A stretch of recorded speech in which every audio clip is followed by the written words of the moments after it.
La información presentada en este show es de naturaleza educativa y no constituye asesoramiento legal ni crea una relación de cliente y abogado entre el presentador y los asistentes. Los espectadores son responsables de cualquier acción que tomen basada en la información presentada. Se recomienda buscar asesoramiento profesional antes de tomar decisiones importantes.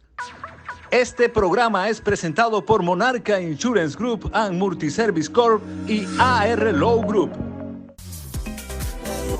Como este programa ninguno, informamos a la gente de los nuevos cambios y del acontecer legal. Entrevistamos abogados y especialistas y hablamos de todo el contenido general. Dale, comenta, comparte y dale like, porque ya empezó el programa.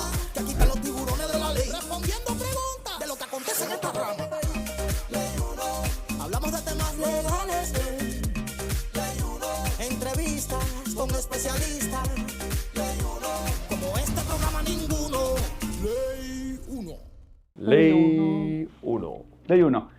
Bienvenidos y gracias nuevamente a otro programa de Ley 1. Aquí estamos su servidor, Pablo Arriola, abogado del estado de la Florida, y mi estimadísimo socio, Adrián Lórez de la Peña, también abogado del estado de la Florida. ¿Cómo estás hoy, Pablo? Excelente. Qué bueno, qué bueno. Estamos acabando según las redes, ¿eh? Así dicen. Me gusta mucho también que hoy vamos a hablar de taxes, impuestos. Lo que la gente odia, yo disfruto. Lo que la gente no quiere hablar, y menos cuando está en problemas. Exactamente. Y a veces el no hablar de eso hace que la gente esté en problemas. Exactamente. Así que quisimos hoy dedicarle el show de hoy para que nos des algunos consejos, para que la gente pueda tener una mejor idea también de qué evitar o de qué hacer, o también de llamar a la oficina y contratarte a vos como su especialista de impuestos. Así mismo es, Pablo. Hoy vamos a hablar de un tema que posiblemente es muy importante para la comunidad, para todos, pero especialmente en la comunidad latina, ya que existe mucha desinformación y según la experiencia que yo tengo, mucho de las cosas indebidas, por así decirlo, ocurren con la comunidad latina. ¿Me vas a explicar si puedo o no reclamar a mi perro, por ejemplo, en mis impuestos? Eso te lo puedo explicar más tarde. Perfecto. Pero la respuesta es depende. Claro, Como todo buen como abogado. todo buen abogado. Mira la productora como dijo, ¡wow! Mira, vamos a hablar del tema de los impuestos en los Estados Unidos. ¿Qué son los impuestos en los Estados Unidos? No es nada más que tu contribución a final de año o la famosa declaración de impuestos. Si pagas de más, te devuelven. Si pagas de menos, pagas. Pero muchas personas dicen, bueno, ¿y cuántos impuestos hay? Es la pregunta del millón. El impuesto que más las personas conocen es el impuesto sobre la renta o el famoso income tax. Pero existe desde el punto de vista de negocio el impuesto por venta, el impuesto por uso, el impuesto por nómina, el impuesto por ganancia, el impuesto por transferencia, el impuesto por dividendo y de la parte personal, el impuesto por ingreso, ya sea pasivo o ordinario, el impuesto por ganancia ocasional o capital gains. O sea, existen muchos tipos de impuestos. Pero todos estos impuestos son los que entran en la declaración que uno hace a fin de año, ¿correcto? Exactamente. O a principio de año, en realidad. Lo haces a principio de año declarando lo que ganaste el año anterior. Exactamente. Entonces vamos a partir de la idea de que ¿por qué hacemos los impuestos en abril 15? Porque el código establece que se hace la declaración de impuestos un año atrasado. ¿Qué significa esto? Que todo lo que está ocurriendo ahora en el 2024 se debe declarar y en esa declaración se debe pagar para evitar penalidades. Se tiene que pagar antes del 15 de abril si eres una persona física y si eres una entidad jurídica, ya sea un partnership o un S corporation, pues entonces tienes que hacerlo en marzo 15, ¿no? Entonces, ¿qué es lo que se hace? O sea que, perdóname, la entidad reporta 30 días antes que la persona. Marzo 15. ¿Es lógico pensar que eso es porque tus impuestos van a depender de lo que declara tu negocio? 100%. Ok. Si tu entidad jurídica es una LLC de 2 miembros, que es un partnership o puede ser una corporación S, en otro show le hablo exactamente de cómo funciona todo esto. Esto es más a conocimiento general. Si tu entidad es una LLC, que es tratada como una sociedad o una corporación S, se te va a requerir que hagas los impuestos antes para la fecha de marzo 15. Okay. Ese dinero que genera en ingreso neto, eso se llama una compañía de conducto. ¿Qué significa esto? Que fluye a través de la empresa, no paga impuestos y se refleja en tus taxes personales. Entonces, Y luego se hace la declaración, por supuesto, de impuestos abril 15 del año corriente para reportar las operaciones del año anterior. Yo conozco, Adrián, que hay alguna manera en donde, te pregunto a vos, no sé si es la persona o el negocio, que puede ir pagando los impuestos a través del año, durante el año, y no en esperar necesariamente al año siguiente. Si me puedes explicar por qué se haría eso y quién puede hacer eso. Ok, mira, eso va junto con lo que estaba diciendo anteriormente. Cuando se dice tienes que declarar los impuestos en abril 15 y tienes que pagar en abril 15, eso significa que lo que tú debas en impuestos, tú tienes que pagarlo en ese momento. Hay dos formas de pagar impuestos. Tú puedes pagar impuestos a través del año, por medio de los pagos estimados, que es lo que tú acabas de mencionar, o puedes pagarlo a final de año en el monto. Hay personas que dicen, yo no quiero pagar dinero a mediados, a través del año, yo quiero pagarlo todo a final de año siendo abril 15 a partir del año siguiente. Declara. Exactamente. ¿Y cuál es la ventaja? Porque cuando uno es empleado, no te dan la opción de pagar, o sea, te descuentan esos impuestos semanalmente o mensualmente, de acuerdo a cómo sea tu horario de pago. ¿Quién haría esos pagos? ¿Quién es el que le conviene y por qué hacer pagos, en vez de esperar al año siguiente, hacerlo a través durante el año? A ver, mira, la forma que funciona, siendo yo contable, a mí me gusta ilustrarlo. ¿Ok? Hazte de cuenta que cada persona en los Estados Unidos es una cuenta en el IRS. Y esa cuenta, a final de año, la declaración de impuestos tuya no es más que simple y llanamente una conciliación de lo que tú le debes contra lo que tiene el IRS. Ahí es donde entran los pagos estimados. Los pagos estimados lo pagarían o lo deberían pagar personas que son contratistas independientes o el famoso 1099 o personas que trabajan para otras compañías pero que no son empleados por nómina. ¿Qué significa esto? Que no se paga el impuesto por Medicare, Social Security y por supuesto la retención voluntaria del mínimo del 10% de lo que tú ganas. Entonces, ¿qué ocurre si tú ganas X cantidad de dinero en el año y no haces los pagos estimados? Pues simple y llanamente el IRS te va a poner una penalidad, además de si no pagas a tiempo, te va a poner una penalidad arriba de eso, donde dice no hiciste los pagos estimados debido al monto de dinero que tú reportaste en el año anterior, no hiciste los pagos estimados, por ende tienes que pagar esta penalidad. Pero cuando tú haces la declaración de impuestos, tu contador o tu preparador de impuestos tiene que decirte, mira, estás llegando al monto donde el año que viene, si ganas la misma cantidad de dinero o un poquito más, vas a tener que pagar los pagos estimados. Si no los haces, atente a las consecuencias. O sea que hay un límite. Si ganás menos de... Hay un piso y de ahí empieza a subir. ¿Se puede saber cuál es el piso o varía?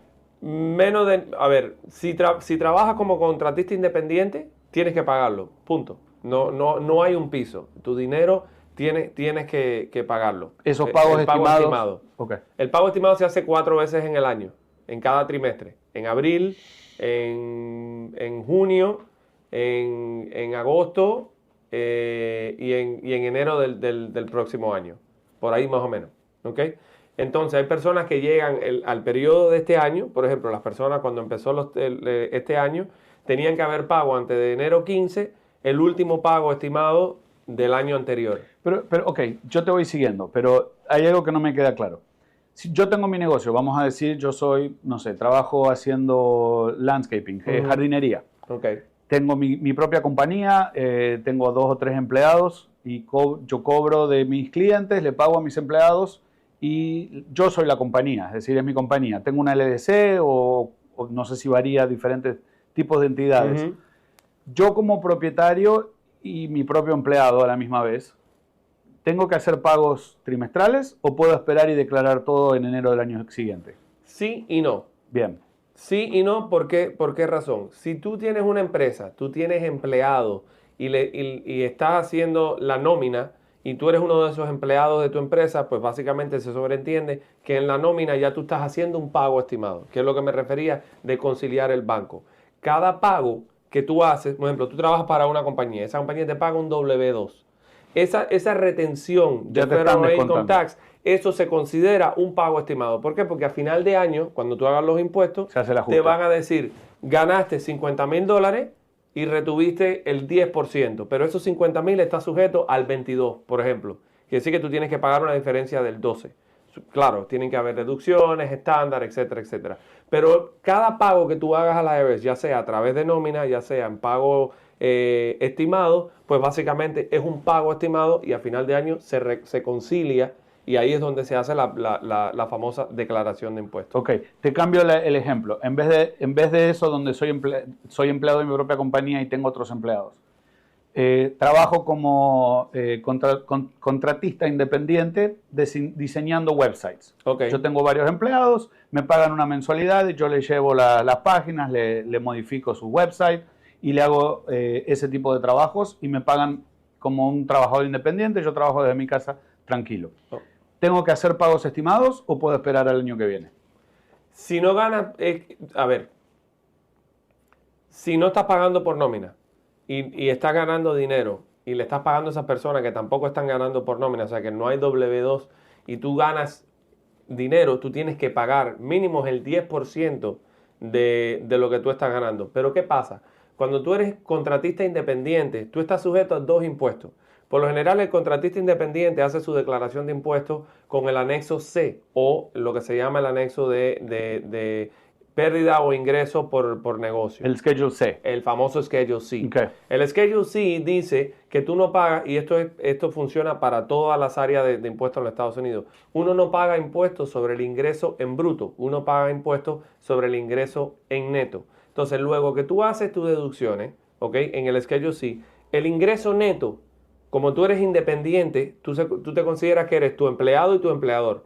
Entonces tú tienes que pagar el 15% de Self-Employment Tax, que cae bajo la rama de impuestos por nómina. Entonces tú tienes que pagar el 15% sobre eso.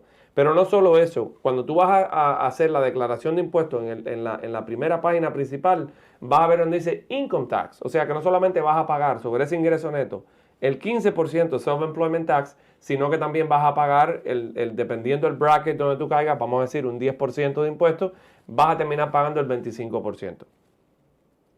Entonces ahí es donde viene el pago estimado. ¿Por qué? Porque es importante planear. Yo siempre le digo a mis clientes, yo prefiero que tú pagues $1,000 todos los trimestres y que tú tengas que pagar nada más 2,000. Bueno, perfecto, te pagaste 2,000 de más. Te lo devuelven o lo dejas en crédito para el próximo año porque le puedes hacer un rollover al próximo año. Entonces, perfecto. A ver, estaría bien decir que las personas que no tienen esa constancia de guardar el dinero para poderlo pagar después en los taxes, que sabe que agarra 10 y gasta 11, o agarra 10 y gasta 9, que no va a tener el dinero. Les conviene crear ese hábito de guardar el 10%, ese porcentaje que guardan en una cuenta aparte o separada, o que no sé si te lo pueden poner en tu cuenta de escrow, para propósitos impositivos. ¿Funcionaría también así de esa manera? 100%. Yo siempre le digo a las personas que todo lo que tú ganes, tú deberías estar guardando mínimo el 10%, porque el mínimo vas a pagar en impuestos es el 10%. Una persona que gana $45,000, dependiendo del tipo de filing que haga, sea soltero, casado fileando separado, casado fileando juntos, que cuando tú mandas unos impuestos como casado fileando separado, es la misma deducción que como si estuviese soltero. Entonces, ¿cuál es el beneficio? En someter los impuestos junto con tu cónyuge. El otro estado es jefe de núcleo o head of household, y el otro es que nada más se permite por 2 años cuando una persona enviuda, y puede hacerlo en el año en que fallece la persona y en el próximo año. Luego de eso la persona se revierte a ser single. A menos que tenga un dependiente. A menos que tenga un dependiente por debajo, del cual provea el 50% más durante el año, viva 6 meses mínimo con esa persona, entonces puede declarar como head of household. Sos una biblioteca. Trato. Pero hablando de declaraciones de impuestos, y para la comunidad latina, es muy importante, consejos que le doy siempre a las personas. Asegúrese que cuando usted haga la declaración de impuestos, usted entienda que lo que usted está haciendo es tomando una posición legal delante del IRS. ¿Qué significa esto? Usted está sometiendo un formulario donde usted dice que usted tiene derecho a descontar o a reducir ese posible impuesto por un crédito o una deducción de la cual el código, la ley, el caso, algún revenue procedure, algún lo que le llaman Technical Memorandum de la Corte de los Estados Unidos, lo avala usted y en caso de una auditoría usted puede proceder y decir, no, mira, aquí en la ley establece que yo tengo derecho a este tipo de deducción o a este tipo de crédito. ¿Cuáles son los créditos más comunes que una persona que a lo mejor no es un ejecutivo de una empresa, pero gana un monto aproximado, puede tomar como deducción? El primero es el crédito, si tienes niños, el crédito por niño. Si usted gana menos de X cantidad de dinero en el año, dependiendo cuántos hijos usted tenga, usted va a poder recibir un crédito adicional y es como un subsidio de parte del gobierno. Siempre me gusta explicar cómo funciona. Básicamente el gobierno dice, bueno, esta persona tiene 3 hijos, gana $45,000, nosotros le vamos a dar el crédito máximo por los 3 hijos que son hasta $8,000. Si es una persona con un niño y gana hasta $17,500 o menos, entonces va a recibir $3,500 de crédito. Luego que pasa al cuarto, entonces empiezan a hacer lo que se llama phase out el crédito y se va reduciendo, depende de la cantidad de personas. O sea que hasta 3 hijos aumenta, de 4 para arriba máximo. Empieza a bajar en esa cantidad de hijos por encima de 4. Correcto. Entonces, ¿cómo evitar los problemas con el IRS? Y aquí es donde viene la parte importante. Lo que siempre digo a las personas y lo que siempre he dicho, usted tiene que informarse antes de dar el paso, no dar el paso y luego informarse. ¿Por qué? Porque hay 2 cosas importantes en la vida que es tiempo y dinero. Y tener un problema con el IRS te va a causar perder tiempo y te va a causar perder dinero. Y el amor ahí no cuenta en esta... ¿De parte de quién? A mí me habían dicho que el amor era importante. ¿De parte de quién? Porque la IRS no enseña amor a nadie. No. Ellos te cobran enseguida, pero cuando te deben dinero se demoran cantidad para pagarte. La buena noticia es que te pagan un interés mínimo, te lo pagan, y entonces al final de año te mandan un papelito y dice, ¿te recuerda el interés que te pagué el año pasado? Aquí tienes un 1099, tienes que pagar impuestos por lo que yo te debía. Entonces, pero no te pagan el mismo interés que te cobran si pagaras menos. Jamás. Ellos tienen... El IRS es una de las entidades que cobra compound interest daily. O sea, interés, arriba interés, mientras y cuando usted deba una deuda con el IRS. Ya sea por deuda que no ha puesto en un plan de pago o ya sea por una deuda que está en plan de pago y aún así va a acumular interés hasta el día que usted lo pague. Debele a tu vecino, pero no al IRS. Yo siempre le digo eso. Yo prefiero deberle al vecino que no deberle al IRS. Entonces... Teniendo esto en cuenta, es importante saber que hay formularios que aunque existen porque fueron relevantes en algún periodo, por ejemplo el 7202 que tenía que ver con la ausencia de personas en su centro laboral debido a el COVID, eso fue relevante solo en el 2020 y en el 2021. Personas la siguieron usando en el 2022 y la siguen usando en el 2023. ¿Qué pasa? Que tú lo vas a mandar a la IRS, el IRS te lo va a aceptar inicialmente. Puede ser que te dé el dinero y lo que va a ocurrir es que luego vas a caer en una auditoría y te van a decir, este formulario que tú usó en el 2023 no es relevante y aunque está en el sistema y aunque está activo, no aplica en este periodo. ¿Por qué? Porque ya la declaración de emergencia ya expiró, ya COVID, aunque fue una cosa muy dura para la humanidad en general, ya, gracias a Dios, se pasó también. Y entonces ese es el tipo de cosas. Hay 2 schedules en la declaración de impuestos y estos son los 2 que más problemas le traen a las personas. El primero es el famoso Schedule C y el segundo el Schedule E. El Schedule C es donde se pone todo lo que es ingresos, por si usted trabaja o hace un negocio aparte, y ahora te voy a contestar la pregunta del perro, y hace un negocio aparte, pues ahí es donde lo vas a poner. Y la otra es el Schedule E. Usted tiene un cuarto en su casa, usted lo renta, usted lo usa para Airbnb. Entonces las personas dicen, bueno, tengo $12,000 en mortgage interest de deducción. Sí, pero tu cuarto es 200 por 200, son 400 pies. ¿Cómo tú lo haces? Tú tienes que calcular, hacer un porcentaje. Ese 200 por 200 es un porcentaje del total de tu casa. 20 por 20 o 10 por 10, no 200 por 200. Bueno, sí, perdón. 20 por 20 o 10 por 10. Vamos a decir 700 pies cuadrados es un apartamento. Pero vamos a decir que hay un cuarto que son 250 pies cuadrados, que más o menos... Y eso funciona si vos rentaras ese cuarto y tenés un ingreso, pero también si lo usas como una oficina, por ejemplo, ¿correcto? Exactamente. Ese de la oficina aplicaría bajo el Schedule C, ¿ok? Y el del cuarto aplicaría bajo el Schedule E. O sea que si sos empleado y trabajás desde tu casa, no lo puedes declarar. No. Si usted es dueño de empresa y tiene una empresa física, usted no puede tener una oficina en su casa. El IRS le va a decir, si usted tiene una oficina, no tiene por qué tener una oficina en su casa. Y si la tienes, no la vas a usar para deducirla. Y si tú trabajas con un W2 o eres empleado por nómina y trabajas desde tu casa, tampoco lo vas a deducir. ¿Por qué? Porque eso se resume a que una persona que es independent contractor o una persona independiente que trabaja por su cuenta no tiene una oficina, no tiene un lugar. Entonces, ¿dónde lo puede hacer? Desde su casa. Y ahí es donde el gobierno te da un beneficio, que es la deducción, el 8829, que es la deducción, el Home Office Deduction, que es Simplify o por método.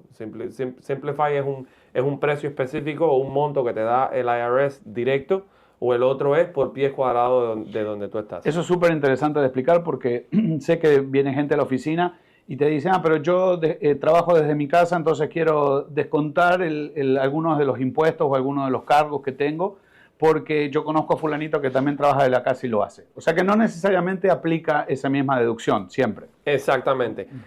La forma que yo siempre lo digo es informarse. No todas las personas tienen la misma necesidad. Yo me puedo reunir en un día con 15 personas, tienen 15 diferentes problemas y 15 necesidades impositivas, porque ninguna persona es igual. Y ahí es donde está y lo otro que también, entender. Discúlpame, lo otro que también veo es que a veces la gente, por no pagar $200 más de impuestos, levanta banderas rojas y después se agarran una auditoría. Exactamente. Y lo otro que queríamos hablar es que el Schedule C te dice, ay, sí, gané $1,000, pero le pones $4,000 de pérdida. O sea, no quiere decir que tú perdiste $5,000, no $4,000. Entonces, ese es el tipo de cosas que levantan banderas rojas. ¿Cuáles son las dos áreas que más audita la IRS? El Schedule C, el Schedule E. Y desafortunadamente hay un dicho en español que todos pagamos justo por pecadores. ¿Por qué? Porque todo el mundo tiene el IRS tiene el mismo rubro para todo el mundo, para ver si lo que tú estás poniendo es específicamente lo que tú quieres, lo que tú estás diciendo que incurriste. ¿Por qué? Porque cada actividad económica delante del IRS tiene un número. Ese número está asignado a gastos ordinarios y necesarios de la empresa. Para ese rubro. Para ese rubro específicamente. Si se sale de lo que establece el código, pues entonces automáticamente hay un red flag. O sea, si vos, por ejemplo, vamos a seguir el paso anterior, si vos trabajaras como diseñador gráfico desde tu casa y mandás en tu reporte de impuestos que manejaste 100.000 millas y estás pidiendo un crédito, eso es una bandera roja. 100%, 100%. Además que si pides, volvemos a lo mismo de la posición de impuestos y que la declaración de impuestos es una posición legal, si tú pides un descuento o una deducción por manejar, el IRS va a querer que tú le enseñes a él un log, lo se llama un Contemporaneous Driving Log, que es es como un récord de tal día a tal hora manejé de tal punto a tal punto. Y tantas millas. Y tantas millas. Gracias a Dios hoy existen aplicaciones que literalmente tú la puedes prender. Si trabajas en el servicio de delivery, por ejemplo, Uber Eats es una de ellas, pero Uber Eats te dice cuántas millas tú manejaste. Entonces, las personas que trabajan en Uber Eats no tienen por qué inventar la rueda. Entras a Uber, sacas el reporte y te dice tantas millas manejaste, tantas fue online, offline, tanto fue en gasto, y eso mismo te ayuda a preparar tu declaración de impuestos. Entiendo que también está la otra forma de declarar esos gastos a través del pago que haces a tu auto o el lease que haces a tu vehículo si es que lo usas por propósito de trabajo o si lo usas un porcentaje por trabajo y un porcentaje para uso personal. También lo puedes deducir por ese lado. Exactamente. Se entiende que si la persona tiene... Es más entendible que si tú tienes dos carros, uno de ellos es tu personal y el otro es de negocio. Y el 100% de negocios no te van a preguntar porque tienes dos carros. Claro. Pero si tú tienes un solo carro, ¿ok? El IRS tú no le puedes decir que tú manejas el carro el 100% para el negocio. Tú tienes que, y es lo que yo siempre le digo a las personas, Tú tienes que, una de cal y una de arena, como decimos nosotros los cubanos. Tú tienes que saber que a lo mejor del 100% tú usas el carro un 60%. Para uso personal. Para uso personal. Exacto. Y el otro por ciento es para uso de negocio. Entonces, ¿qué va a ocurrir? Que en la depreciación solo vas a poder sacar el 40% del valor de la depreciación. En el mantenimiento solo vas a poder descontar el 40% del mantenimiento y así sucesivamente. Y lo mismo pasa con las deducciones de la casa y el cuarto que tú estás rentando. Tú no puedes decir que tú pagas, que el gasto tuyo de la deducción por intereses en la hipoteca es 100% descontable. Claro. Es el porcentaje que significa ese pies cuadrado que tiene, o pies cuadrados, pues pueden ser más de 2 cuartos. Exactamente. Contame del perro. ¿Cuándo podemos descontar el perro? El perro. La respuesta, como todo abogado, es depende. ¿Y depende de qué? El código del IRS establece que tú puedes sacar los gastos ordinarios y necesarios. Voy a empezar a hablar un poco enredado aquí. No es que me está dando nada, ¿eh? Tú puedes descontar los gastos ordinarios y necesarios de una empresa. ¿Qué significa esto? Ordinarios ocurren en el día a día. Necesarios, que tú necesitas hacer ese gasto para tú producir ese dinero que hace ese negocio. Eso se llama US Trader Business, un negocio bajo el Código Civil de los Estados Unidos. Eso no es una definición, es un compuesto de varias secciones del código que establecen que esto es un negocio.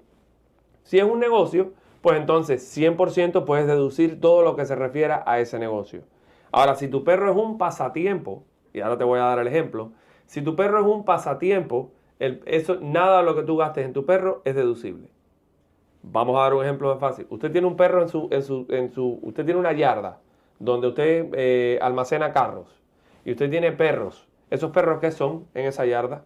Serán perros por seguridad. Por seguridad. Quiere decir que la comida es deducible del perro. El veterinario es deducible, ¿ok? Aunque sea el perro que te llevas y traes a tu casa. Es tu perro que vive con vos. No es el perro que está ahí todo el tiempo. Tiene que estar en la yarda. Es el perro que está en la yarda. Ahora, si tú eres una persona que compite en el K9 Show de Purina, de que todo el mundo lo sabe. No son sponsors, ¿eh? No son. Ni Uber es sponsor, ni Purina es sponsor, ¿eh? Llegaremos ahí, pero no. No, me refiero el día después del pavo. El día después del pavo, ¿qué se hace? El Macy's Parade y acto seguido a las 12, cuando uno es que se levanta a haber comido pavo al otro día, entonces el Purina Dog Show. Hay personas que se especializan en criar esos perros, entrenar esos perros, darle comida a esos perros. Son un perro de show. Hasta cierto punto eso puede ser o un pasatiempo o un negocio. Si es un pasatiempo, es simplemente tú estás corriendo con todos los gastos, no puedes deducir nada. Pero si ese perro es un negocio, entonces ese perro es una entidad independiente y por lo general lo es y tiene derecho a deducir todas esas cosas. O sea, Firulais, tu perro de tu casa, no podemos descontar el veterinario, ni la comida, ni todos los gastos que nos genera. No. Así que dile a Firulais que empiece a trabajar. Que empiece a trabajar. Y bueno, nada, señores, lo que siempre digo, infórmense, asegúrense de tener una persona que trabaje en declaraciones de impuestos, que sepa lo que está haciendo. No es una persona que abre una oficina de enero a abril, la cierra y se desaparece y usted no sabe cómo contactar a esa persona. Porque muchas de estas personas, no es mi caso, yo, aunque me cueste tiempo, yo lo hago. Hay personas que me dicen, bueno, Lore, ¿y qué pasa con esta declaración de impuestos si el IRS me manda una carta?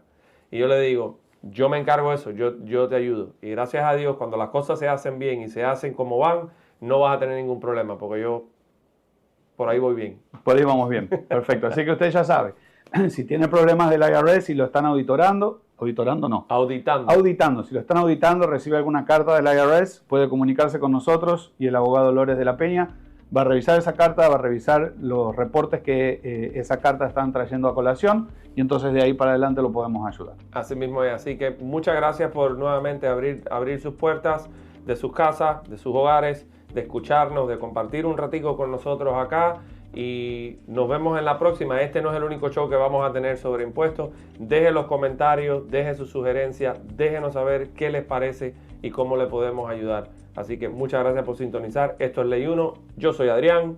Y Pablo Arriola. Chao.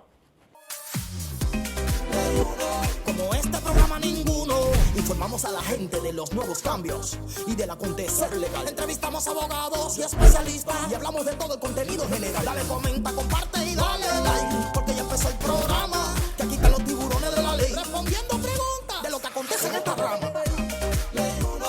Hablamos de temas legales, entrevistas con especialistas. Como este programa ninguno. Ley 1. Este programa fue presentado por Monarca Insurance Group and Multiservice Corp y AR Law Group.